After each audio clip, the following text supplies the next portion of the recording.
Hello, this is Micah Hancock. Welcome to our All Israel News update on the recent developments in Israel-Turkey relations and the concerning trend of radicalization in Turkey. Today we're diving into a complex and evolving situation that has significant implications for the Middle East and beyond. Let's start with some of the latest news that's been making the headlines around the world. Turkish President Recep Tayyip Erdoğan ratcheted up tensions with Israel to an alarming degree on Sunday. At a recent political rally for his Justice and Development Party, Erdogan made a statement that many are interpreting as a direct military threat against Israel. He said, and I quote, "As we entered Karabakh and Libya, we will do the same to Israel." To understand the gravity of this statement, we need to consider Turkey's recent military interventions. In the disputed territory of Nagorno-Karabakh, Turkey provided crucial support to Azerbaijan in its conflict with Armenia in 2020. That same year, Turkish forces directly intervened in the Libyan civil war. By making this statement, Erdogan seems to be suggesting a willingness to take similar actions against Israel. As you might expect, this has not gone over well in Israel or in the international community. Israeli Foreign Minister Israel Katz fired back with a warning of his own, comparing Erdogan to Saddam Hussein and reminding him of Hussein's fate. Meanwhile, Geert Wilders, a right-wing Dutch politician known for his anti-Islamic stance, called for Turkey's expulsion from NATO in response to these threats. But here's where things get even more concerning. The Turkish Foreign Ministry escalated the situation even further by continuing to make a shocking comparison between Israeli Prime Minister Benjamin Netanyahu and Adolf Hitler, suggesting that they would meet the same fate. This kind of rhetoric is not just diplomatically reckless, it's dangerously inflammatory. Now, let's take a step back and look at the bigger picture of Turkey's recent trajectory. Over the past decade or so, we've seen a marked shift in Turkey's political landscape, with a trend towards increased authoritarianism and religious conservatism under Erdogan's leadership. This radicalization in Turkey is multifaceted. We've seen several things.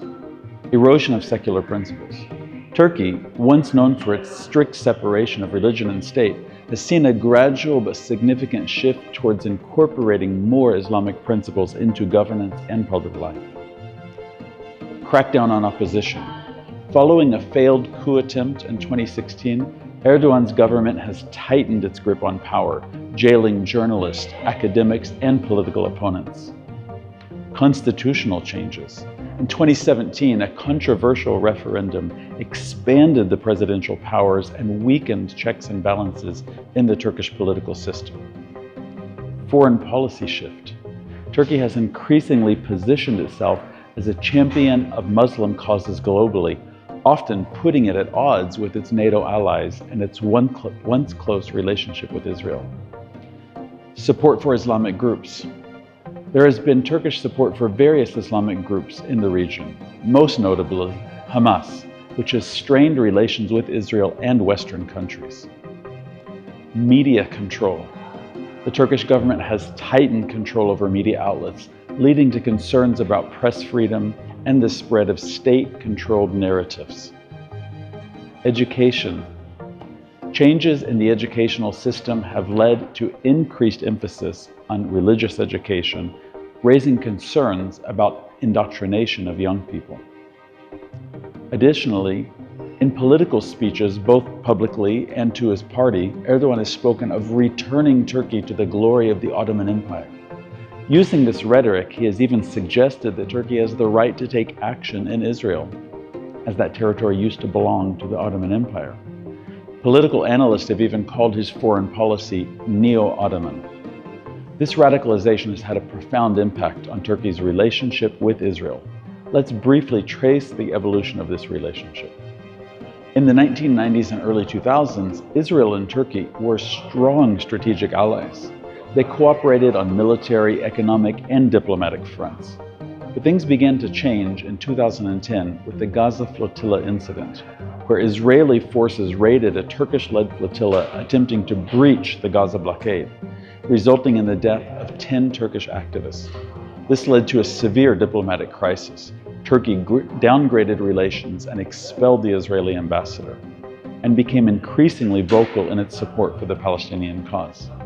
This policy did not even change when Erdogan came to power in 2014. Although there was a brief attempt at reconciliation in 2016, it didn't last long. The US recognition of Jerusalem as Israel's capital in 2017 and repeating conflicts in Gaza have strained the relationship. Despite these political tensions, it's worth noting that economic ties between Israel and Turkey remained relatively stable throughout this period. However, the current situation stemming from the ongoing Gaza war that began on October 7th marks a new low in relations. In May, Erdogan said that Turkey would cease all trade with Israel. Erdogan's recent threats and his response to the assassination of Haniya mark a dangerous escalation in Israel-Turkey relations. Following Haniya's death, Erdogan stated, "I strongly condemn the treacherous assassination of my brother. This is a despicable act aimed at disrupting the Palestinian cause, the glorious resistance of Gaza, and the just struggle of the Palestinians." Erdogan also called for a united Islamic front to end the oppression in Gaza. This rhetoric praising the Hamas murderous movement, coupled with Turkey's internal radicalization, is now clearly manifesting in its foreign policy, particularly towards Israel. As we monitor these developments, it's crucial to consider their broader implications.